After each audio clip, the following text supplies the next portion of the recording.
तो वो तमाम चीजें जो है वो अब सामने निकल कर आ रही है, वो सिलसिलेवार तरीके से हमने आपको बताया, लेकिन ग्राफिक्स के जरिए भी हम आपको दिखाने की कोशिश करते हैं कि दरअसल किस तरह से टुकड़े टुकड़े ये शव और बिखरे बिखरे सबूत, ठीक वैसे ही जैसे दरअसल आफताब ने गुमराह करने की कोशिश की थी, कहीं जंगल में फेंककर तो कहीं फेंककर, क्योंकि सिर जो है श्रद्धा का वो भी अभी तक नहीं मिला है।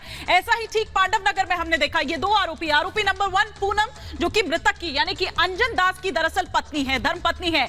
दूसरा आरोपी नंबर 2 की अगर हम बात करें तो दीपक जिसका नाम है, जो कि मृतक का बेटा है, यानी कि अंजन दास इस शख्स का यानी कि दीपक का पिता है। तो मां बेटे ने मिलकर दरअसल अपने पिता और पति की दरअसल हत्या कर दी, यानी कि अंजन दास की हत्या कर दी। हालांकि तमाम वो चीजें सामने आ रही है, क्योंकि अगर घर हम देखें तो बहुत जुड़े हुए हैं, बहुत ही जुड़े हुए हैं, और ऐसे में किसी को पता नहीं चलता है, कानो कान खबर नहीं लगती है, क्योंकि विवेक अगर हम देखें तो देखिए बहुत ही सटे हुए हैं यहाँ पर घर। अगर कत्ल होता है 22 टुकड़े कर दिए जाते हैं, किसी को कानो कान खबर तक नहीं होती है।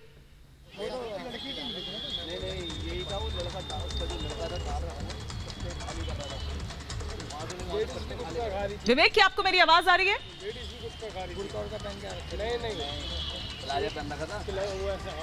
चलिए लगता है देखिए, निश्चित तौर पर ईमानी जिस तरह से पूरा मामला सामने आया, अपने आप में चौंका देने वाला मामला है, और यही वो ग्राउंड है जहां पर अंजन दास के शव के टुकड़े करके फेंके गए थे। ये वो जगह है जहां पर अंजन दास के शव के टुकड़े करने के बाद उसका सिर यहीं से बरामद हुआ था। और इसके अलावा एक दूसरी जगह भी हम आपको दिखाएंगे। ये वो जगह है, जरा दूर की तरफ दिखाइए सीपी, यहां पर जो है उसके पैर के टुकड़े मिले थे। ये दूसरा कोना है इस पूरे ग्राउंड का। इसके अलावा एक और जगह आपको दिखाएंगे हम। सबसे पहले यहां पर रिपब्लिक भारत पहुंचा है आपको एक एक तस्वीर दिखाने के लिए। ये वो जगह है जहां पर हाथ का एक टुकड़ा मिला था। तो आप देखिए, ये वो पूरा ग्राउंड जहां पर अंजन दास के शव के टुकड़े करके फेंके गए थे फ्रिज में बाकायदा रखने के लिए। और हमारे साथ इस पूरे घटनाक्रम के दौरान जो सबसे पहले जो खुलासा हुआ, सबसे पहले जिसने अंजन दास के शव के टुकड़े देखे वो मौजूद हैं। क्या देखा था आपने, जरा बताइए। सर, मैंने यहाँ पे देखा बोरे के अंदर टांगे और जांगे पड़ी हुई थी जस्ट ये जंगल में, जब झाड़ी अब तो कट चुके रामलीला हुआ है। और एक लड़का आके बोला वहाँ टांगे और जांगे पड़ी हैं, भाई देख लो। मैं थोड़ा मजाक कर रहा है, मैं ठिया लगा रहा था। फिर वहाँ जाके देखा 5-7 आदमी ने, तो वाकई में वो दोनों पैर यहाँ तक के और ये जांग पड़ी थी कट्टे के अंदर भरी हुई। कैसी स्थिति में थे वो? ऐसा था कुछ केमिकल सा डाला हुआ, ऐसा लग रहा है वो कल रखा है, उसमें महक नहीं हरता फ्रीजर में लगा के। कब की घटना है ये? करीब ध्यान 30। सिर कहाँ मिला था? सर आपके जस्ट यही पेड़ झाड़ी पड़ी है ना, जो यहाँ झाड़ियाँ थी काफी ऊंची ऊंची, यही सर मिला था झाड़ियों में। वो सर किसका था, कैसे पता चल रहा था? पता नहीं चल रहा था, सब रफ आइडिया लगा रहे थे लेडीज का है, लेडीज का, उसके दांत वांत बाहर थे और बिल्कुल ऐसा हो रखा था कि केमिकल से डाल के गला रखा हो, तो उसमें महक बिल्कुल भी नहीं मारा। पॉलीथिन में था कैसे? वो सर तो ऐसे ही था, जो उसमें भूसा था, जैसे भूसा नहीं शीशा वगैरह आता है उसका, उस भूसे में था। अच्छा, इसके अलावा दूसरी जगह? और फिर सुबह अगले दिन 5 बजे वहाँ पे हाथ मिला था। वो झाड़ियाँ हैं जो झाड़ियों के नीचे हाथ पड़ा हुआ था, एल्बो। उसके बाद फिर पुलिस हड़कंप में आ गई और ज़्यादा सख्ताई बढ़ा दी। पुलिस ने सर्च ऑपरेशन करना स्टार्ट कर दिया, जगह जगह ढूंढा ढांडी करी, घर घर के। अच्छा, ये बताओ कि सीसीटीवी फुटेज निकलकर सामने आया है और हमें ये मालूम पड़ा है कि पुलिस ने आप लोगों को भी सीसीटीवी दिखाया था। हाँ जी, दिखाया था, बिल्कुल दिखाया था। क्या देखा था आपने? मैंने देखा था सुबह 10:30 बजे करीब वो लड़का इस रोड पर, ये रास्ते पे वहाँ से भरे हुए कट्टे मिट्टी डाल रहा था। ऐसा लग रहा था कोई पास्ट को दबाने की कोशिश कर रहा है। वही लड़का? हाँ जी, जिसने टुकड़े फेंके, जो बता रहे आज की जो न्यूज बता रही है हमारे को। उसने कट्टे भरे कट्टे भरे हुए कट्टे खाली कर रहा था। अच्छा। ऐसा लग रहा है कि बॉडी पार्ट को दबा रहा हो। अच्छा। उसके अगले 2 दिन बाद पुलिस वाले आए, जेसीबी लेके खुदवाया, ढूंढा ढांडी करी, उनको ऐसा कुछ नहीं मिला।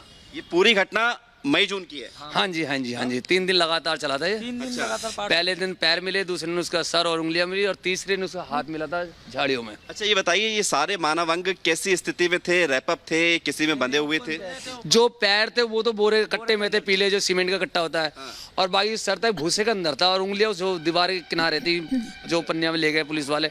और जो हाथ है ऐसे ओपन पड़ा हुआ था। अच्छा, और लड़का जो सीसीटीवी में कैद हुआ था जिसने इन टुकड़ों को फेंका है, एक महिला भी उसमें कैद हुई, इसके बारे में क्या जानकारी? हाँ जी, हमें कोई जानकारी नहीं। पुलिस वाले बहुत ढूंढा करा, बहुत सर्च ऑपरेशन चलाया। देखा वो एक लड़का पतला सा और एक लड़की आती है प्लाजा में। पहले 4:30 बजे जब पहला सब मिले थे टांगे, सुबह 4:30 बजे की बात है। उसके बाद हमें पुलिस वालों ने फोटोज दिखाई दी सुबह 10:30 बजे की, दोनों माँ बेटों की। अब पता चला भाई माँ बेटे हैं ये दोनों, ये खुलासा हुआ है हमें। देखिए ये खुलासा हुआ और सीसीटीवी बड़ा महत्वपूर्ण इस पूरे मामले में। और सीसीटीवी किस घर में था जरा उस तस्वीर को भी हम दिखाएंगे। सीपी जरा दिखाइए, वो जो पीला कलर का आपको पीले रंग का जो घर है वही सीसीटीवी लगा हुआ है और वहीं से सीसीटीवी से सारी घटना सारी करतूत कैद होती है। हालांकि अब वहां से सीसीटीवी उसको हटा लिया गया है, पुलिस ने अपने हैंडओवर में लिया है, जांच पड़ताल लगातार कर रही है। लेकिन हिमानी इस बात को समझना होगा कि जिस तरह से बेखौफ होकर मई के महीने में ही दिल्ली में 2 वारदातें होती है, एक ईस्ट दिल्ली में एक साउथ दिल्ली में, और करीब करीब सेम एक जैसी घटना जहां पर पहले हत्या की जाती है, उसके बाद शव के टुकड़े किए जाते हैं, उन टुकड़ों को फ्रिज में रखा जाता है, उसके बाद उन टुकड़ों को जंगलों में फेंका जाता है। बिल्कुल, और बिल्कुल वैसा ही पैटर्न जो है विवेक इसमें नजर आता है जैसे श्रद्धा मर्डर केस में जो है वो सामने आया है। वहीं अंजन दास किराए के मकान में अपने परिवार के साथ रहता था। जो मकान मालिक है उससे बातचीत की है रिपब्लिक भारत संवाददाता लोमस ने। क्या खुलासा किया है उसने, किस तरीके से उसने बताया कि परिवार में कैसे झगड़े होते थे, देखिए आप भी। आप इनकी मकान मालकिन है, कब से ये लोग रहते थे यहाँ पे? 6 साल हो गए ना, छठी लग रही है, छठी साल। 6 साल से यहाँ पे रहते थे। हाँ। अच्छा मुझे ये बताइए कि क्या आपस में दोनों की लड़ाई होती थी? बहुत होती थी लड़ाई तो।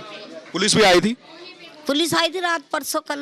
नहीं, जब लड़ाई होती थी कभी पुलिस भी आई थी? हाँ, आई थी इनकी एक बार यहीं से आई थी कल्याणपुरी से, फिर चलेगी उनको सुलझू के लड़ो मत, ऐसे मत करो, ये तो घर गृहस्थी की लड़ाई। क्यों लड़ाई होती, क्यों लड़ाई? अब ये नहीं पता सर हमको। नहीं, ये मियाँ बीवी की होती थी उनकी। अब बोलते रहे कि बेटियां यहीं आकर के रहने लगी। हाँ रहने लगी थी, फिर चले गई। एक ससुराल थी। कब से आपने अंजन दास को नहीं देखा था? उनको 8-9 महीने से मैंने नहीं देखा था, 8-9 महीने से। क्या आपस में लड़ाई बड़ाई भी होती? हाँ, बहुत। किस बात को लेकर? अब ये नहीं पता सर, देखो इनकी बहुत आवाज सुनते थे, मैंने कहा पता नहीं क्यों झगड़ते हैं। तो आप छुड़वाने के लिए कभी गई हैं? कभी नहीं, मैंने नीचे से बोला यहाँ से, मैं तुम क्यों लड़ते हो, तुम ऐसे लड़ते हो, हमें अच्छा नहीं लगता, हम खाली कर देंगे भाई हमारा मकान। कह रहे ठीक है कर देंगे उन्होंने। फिर हमने कहा चलो अच्छे आदमी, अब हमें क्या करते थे अंजन दास? वो नोएडा काम करते थे, ये नहीं पता क्या करते थे, ये नहीं पता सर। तो आपको बता दें दिल्ली में श्रद्धा मर्डर जैसी ये वारदात हुई है पांडव नगर इलाके में। हम आपको दिखाते हैं, ये देखिए श्रद्धा मर्डर केस की अगर बात करें तो गर्लफ्रेंड श्रद्धा का मर्डर किया गया था, टुकड़ों में उसके शव अलग अलग जगहों पर फेंके गए थे। इसके अलावा अंजन दास मर्डर केस भी बिल्कुल वैसा ही है, यहां पर भी शव के 22 टुकड़े किए गए। हम लगातार आपको दिखा रहे हैं, देखिए किस